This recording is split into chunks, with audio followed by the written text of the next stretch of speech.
그러니까 6년 전이죠. 우리가 그 산에서 예배하다가 처음 이 자리로 옮겼을 때 즈음이에요. 그 즈음에 낡은 봉투를 하나 전달받았습니다. 아주 낡은 봉투를. 이게 뭐냐고 물으니까 당시 초등학생 2명하고 유치원생 1명이 교회를 위해서 우리가 무엇을 할까, 할 수 있을까 고민하다가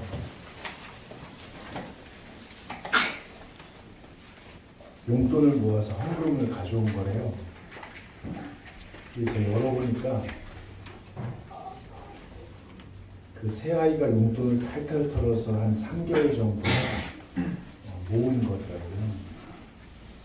어떻게 이런 일이 어떻게 이런 일이 사실 다른 교회 목회자들하고 만나면 장로님들하고 뭘 어떻게 해서 교회에서 큰 일을 하는 거 이런 얘기 많이 듣습니다. 저는 우리 교회 어린이들이 한 얘기를 주로 많이 합니다. 제가 어린이들과 청소년들한테 꼬맹이들한테 많이 배우고 있습니다. 여인이 떠올랐습니다. 그 여인은 바로 막달라 마리아입니다. 예수님 덕분에 새로운 삶을 살게 된 이 막달라 마리아는 예수님과 예수님의 제자들의 사역을 돕기 위해서 재정적으로 헌금을 하면서 살았습니다. 누가복음 8장에 보면 이런 말씀이 있습니다. 막달라인이라 하는 마리아와 헤롯의 청지기 구사의 아내 요한나와 수산나와 다른 여러 여자와 함께하여 자기들의 소유로 그들을 섬기더라.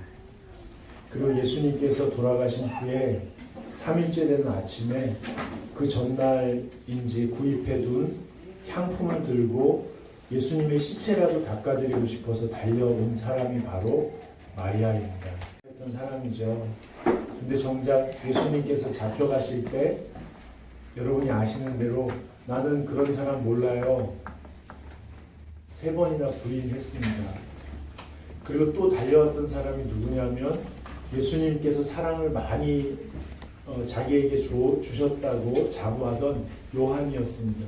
요한 말고 요한이었습니다. 요한이 사실 대제사장하고 잘 알던 사이였나 봐요. 그렇지만 예수님을 위해서 그 어떤 조치도 취하지는 않았던 것으로 보여요. 여러분 오해하시는 마셨으면 좋겠어요. 두 분을 탓하려고 하는 마음은 없습니다. 그만큼 예수님을 사랑하고 그리워했다는 거예요. 지난주 이재현 목사님 말씀하신 것처럼 종려나무를 흔들며 환호하는 것도 우리들이고 또 돌을 던지고 침을 뱉으면서 예수님 십자가에 못 박으라고 한 것도 우리들이잖아요. 중요한 것은 이 사람들이 예수님을 그토록 열정적으로 사랑했다는 겁니다. 도마를 보세요. 도마는 사실 예수님이 나타나셨을 때 안 계셨거든요. 없었거든요. 그러고 나서는 예수님 못 믿겠다고 했어요. 그러면서 뭐라고 했냐면 자기 손가락으로 예수님 못 박힌 데 이렇게 넣어보고 또 창에 찔린 옆구리에 손을 넣어보면 믿겠다고 했어요. 이것은 사실은 의심이 아니라 제 생각에는 그만큼 믿고 싶은 거죠. 그만큼 믿고 싶은 거예요. 그렇게 하고라도 믿고 싶은 거예요. 교회 가끔 빠지는 사람들이 있어요. 믿음이 없어서라기보다 주님 제가 빠질 건데요. 빠진 저한테 나타나서 빠지지 말라고 나한테 직접 얘기 좀 해주세요. 나 없으면 예배 안 된다고 나한테 와서 얘기 좀 해주세요. 마지막 인생의 동화줄처럼 하나님을 정말 신뢰하는 믿음을 그렇게 표현하는 거인지도 몰라요. 그렇다고 빠지라는 얘기는 아니에요.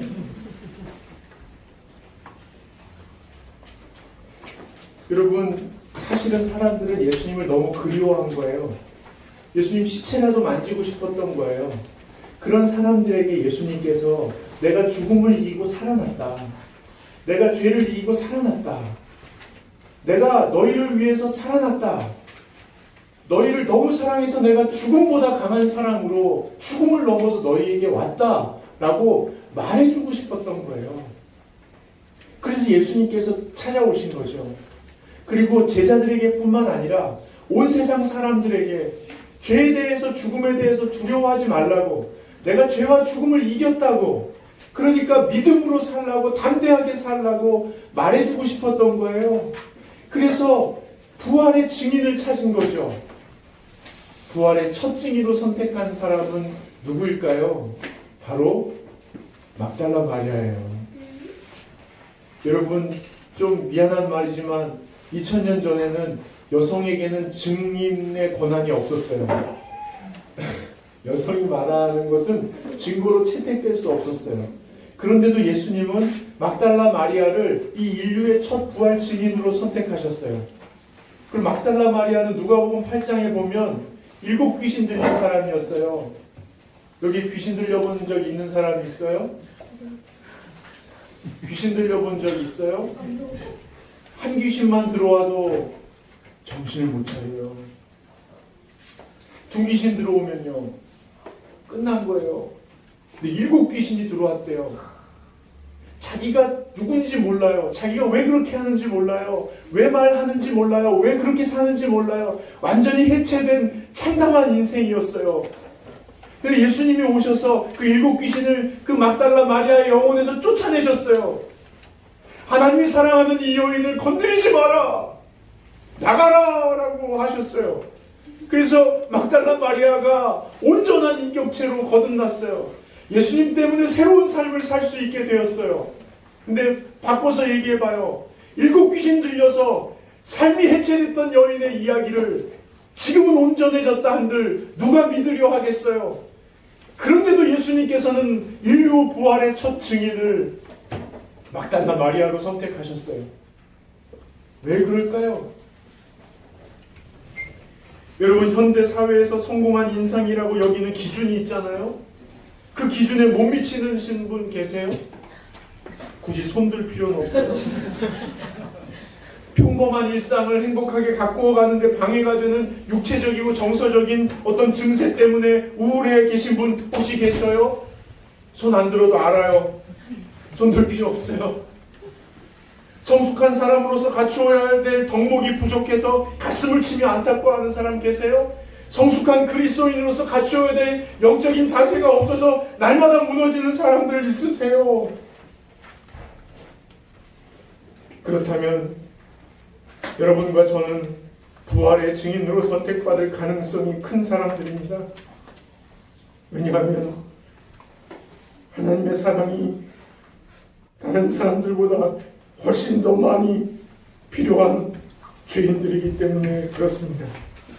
여러분, 부활은 말이죠, 사랑으로서만 열리는 세계입니다. 사랑을 많이 받은 사람들에게만 열리는 세계입니다.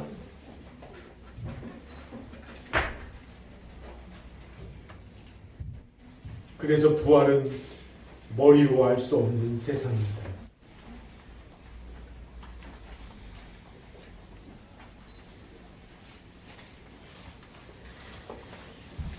여러분,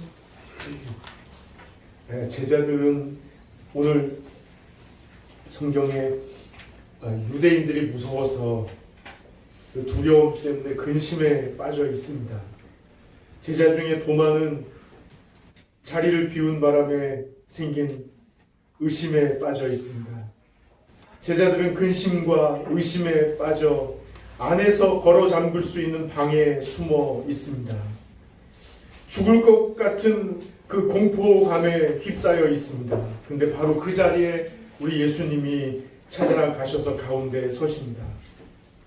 예수님께서 죽음을 넘어 죽음 속에 있는 제자들에게 오셨습니다. 너희도 죽음을 넘어설 수 있다고 말씀하십니다. 내가 죽음을 넘어왔으니 너희도 죽음을 넘어설 수 있다고 말씀하시며 평강을 누리라 하십니다. 예수께서 오사 가운데 서서 이르시되 너희에게 평강이 있을지어다. 이 말씀을 하시고 손과 옆구리를 보이시니 제자들이 주를 보고 기뻐하더라. 예수께서 또 이르시되 너희에게 평강이 있을지어다. 아버지께서 나를 보내신 것 같이 나도 너희를 보내노라. 이 말씀을 하시고 그들을 향하여 숨을 내쉬며 이르시되 성령을 받으라. 요한복음 20장 19절부터 22절까지 말씀입니다. 상황과 사람들 사이에서 우리는 죽을 것 같다고 느낄 때가 얼마나 많습니까? 아, 정말 죽을 것 같다. 나 이러다 죽겠다. 혼자 힘으로 감당하기 어려워서 자신의 내면의 속으로 자기만 들어갈 수 있는 방으로 들어가서 꼭꼭 걸어 잠그고 숨죽이며 홀로 울 때가 얼마나 많습니까? 그런데 우리 주님께서 그 안에 들어가셔서 그 가운데 서셔서 우리에게 말씀하십니다. 아무도 들어올 수 없는 나만의 그 방 속에 숨죽이고 있는 나의 어깨를 도닥거리며 말씀하십니다. 그리고 우리의 영혼의 생기를 불어넣으십니다. 이 생기는 태초에 하나님께서 천지를 창조하신 후에 인간을 흙으로 빚으신 다음에 그 코에 생기를 불어넣으셨던 그 생기입니다. 성령을 불어넣으십니다. 그러면 우리에게 평안이 옵니다.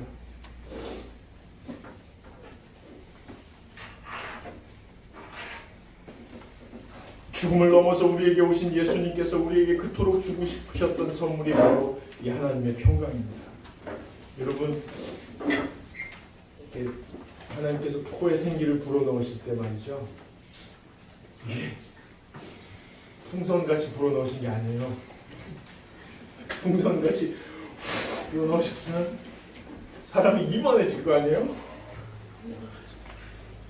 근데 코에 생기를 불어넣으셨고 아주 조심스럽게 우리의 영혼이 다 살아나도록, 우리의 몸이 다 살아나도록, 우리의 마음이 다 살아나도록 강풍같이 몰아치며 너 여기서 이렇게 쭈그리고 있지 말라고, 너 예수 믿는 그리스도인이 왜 이렇게 사냐고 몰아치듯이 불어넣으시는 게 아니고요, 우리 내면에서부터 죽음의 권세가 몰아가도록, 우리 연약함이 회복되도록 하나님께서 인격적으로 찾아오셔서 우리에게 생기를 불어넣으시는 거예요.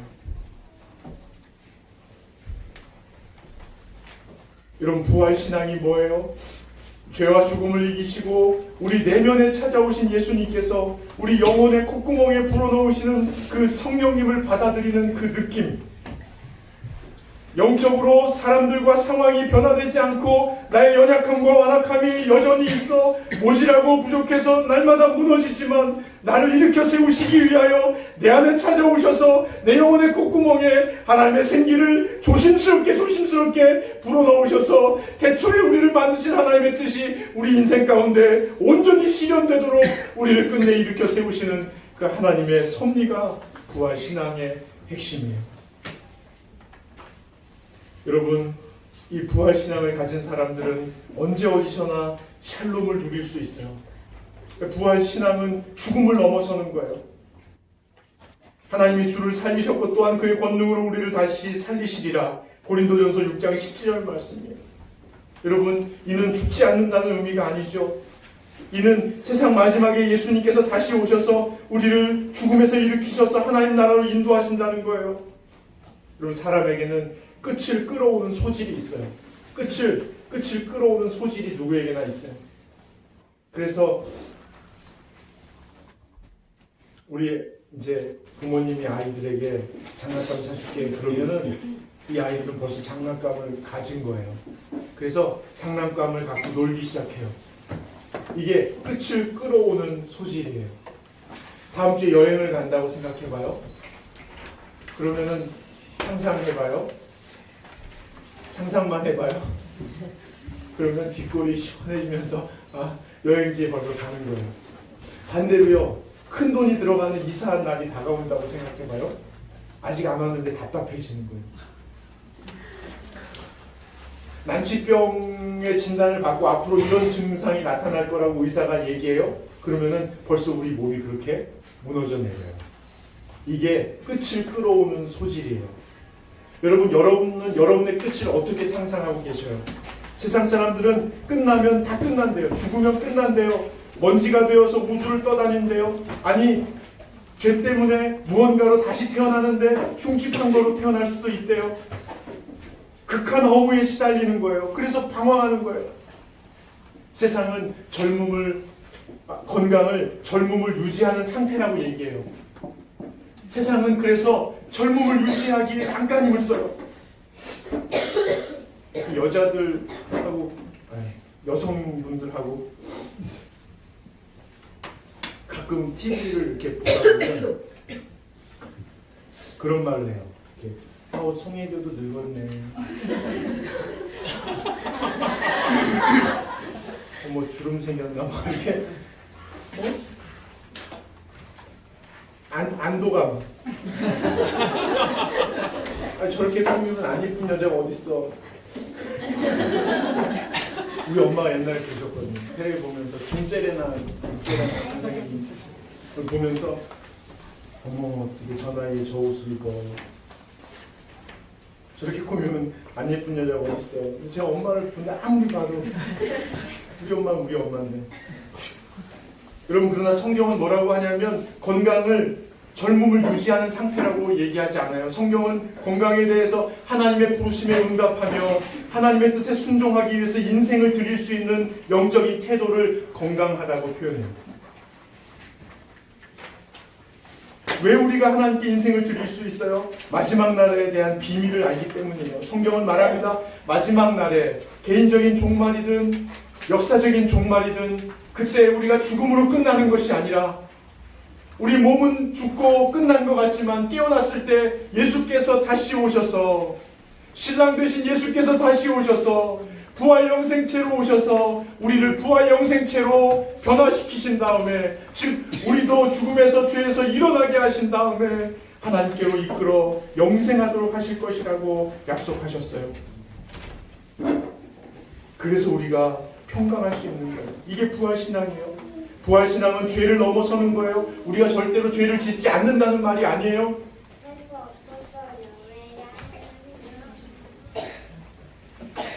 죄를 넘어선다는 것은 우리가 절대 죄를 짓지 않는다는 말이 아니고 천국에 가는 것이 정해져 있으니 이제는 아무렇게나 살면서 죄를 지어도 된다는 의미도 아니에요. 여러분 우리가 연약하고 완악하기 때문에 계속 무너지잖아요. 죄를 지을 수밖에 없는 존재들이잖아요. 그럼에도 불구하고 예수 그리스도의 십자가와 부활로 회복된 하나님과 우리와의 관계가 우리가 짓게 되는 죄로 인해서 훼손되지 않는다는 의미예요.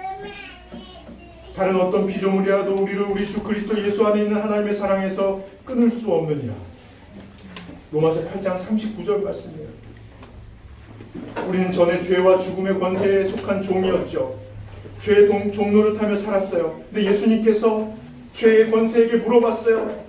우리 아이를 찾으려면 얼마면 돼? 죄의 삭은 사망이래요. 그래서 예수님께서 죄의 값으로 당신의 생명을 지불하셨어요. 그리고 우리를 다시 사오신 거예요. 하나님의 자녀 삼아주셨어요. 우리가 믿음으로 이제 죄의 종노릇하지 않고 하나님의 집으로 이사온 거예요. 이제는 죄가 우리를 종처럼 부릴 수 없어요. 여러분 우리가 하나님 집에 사는 하나님의 자녀들이에요. 근데 죄가 가끔 와서 우리를 욕을내요. 누구야? 라윤아 누구세요? 아, 나 죄야. 나 전에 너랑 같이 친하게 지내던 죄야. 그럼 안 나가도 되는 거예요. 안 나갈 수 있는 자유가 생긴 거예요. 죄에 반응하지 않을 수 있는 자유가 생긴 거예요. 안 나갈 거예요. 너 내 종이었잖아. 왜 이런 식으로 해? 나가. 안 나갈 거예요. 안 나갈 거예요. 저리 가세요. 오히려 거실에서 우리를 부르시는 하나님 아버지, 나윤아, 또 누구 이름 불렀으면 좋겠어요? 희승아, 희찬아, 주민아, 주민아, 괜찮아,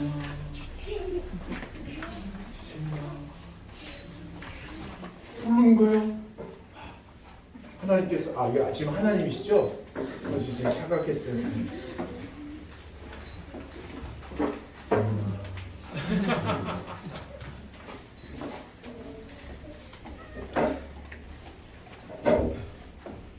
부르시는 거예요. 그때 우리가 하나님 앞에 반응할 수 있습니다. 네? 나 여기 있는데.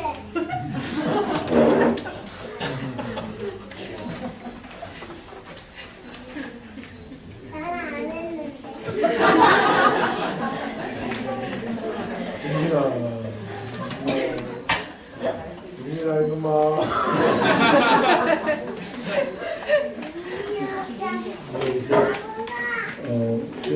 마지막으로 말씀하세요. 21절부터 23절 말씀입니다. 예수께서 또 이르시되 너희에게 평강이 있을지어다. 아버지께서 나를 보내신 것 같이 나도 너희를 보내노라. 이 말씀을 하시고 그들에게 하여 숨을 내쉬며 이르시되 성령을 받으라. 너희가 누구의 죄든지 사하면 사해질 것이요 누구의 죄든지 그대로 두면 그대로 있으리라 하신다. 아멘. 여러분, 하나님께서 예수님을 이 땅에 보내신 것처럼 이제 우리를 세상에 보내신다고 말씀하세요. 세상 사람들에게 용서받았다고 사랑받았다고 말을 하셔야 돼요. 이 얘기를 하니까 아직 듣지 못한 세상 사람들이 이 얘기를 기다리고 있으니까 가서 얘기해야 된다고 어제 세례교육 마지막 문답할 때 얘기했더니 진호 형제가 갑자기 고개를 탁 들면서 지금처럼 제가 바로 그런 사람이라고, 제가 이 얘기를 몰랐었다고, 근데 1년 전에 이 얘기를 들었다고 깜짝 놀랐다고, 제가 바로 그 사람이라고 고백했어요. 여러분, 2년 전 이맘때 제가 얘기했어요. 교만했죠. 우리 교회가 비좁으니까, 그리고 제 목양의 역량이 부족하니까 더 이상 굳이 지인들을 모시고 오지 마십시오. 2년 전인가 제가 이렇게 얘기했습니다. 이제 때가 되었습니다. 이제는 말씀하십시오. 하나님의 사랑으로, 하나님의 용서로 여러분 주변 사람들에게 당신은 용서받았고 사랑받을 사람들이라고 얘기하십시오. 이런 데에 앉으면 되니까. 이제 봉인을 해제하니 여러분 가서 마음껏 복음과 사랑과 용서를 선포하십시오. 연습해 보겠습니다. 옆 사람한테 용서받았습니다. 사랑합니다.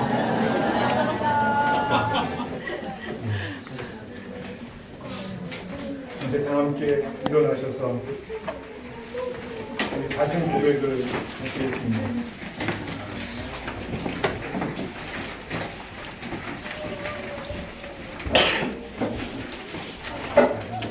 다짐 고백. 죄와 죽음의 권세를 이기시고 부활하신 우리 주님을 항상 기억하며 살겠습니다. 예수님의 은혜로 회복된 하나님 자녀로서 권세를 누리며 살겠습니다. 성삼위일체 하나님 임재 안에서 성령의 충만한 생활을 하겠습니다. 성령님께서 주시는 기쁨과 평안을 누리며 살겠습니다. 과거에 대한 후회와 미래에 대한 염려에서 벗어나 지금 여기에 하나님 사랑을 누리며 살겠습니다. 십자가 은혜로 나 스스로를 용서하고 주변 사람에게 용서를 선포하게 살겠습니다. 부활하신 주님 권능을 힘입어 복음을 전하며 살겠습니다. 하나님 나라가 온전히 임하기까지 참된 그리스도인으로 이 길을 걸어가겠습니다. 부활하신 우리 주님을 영원토록 찬양합니다. 할렐루야.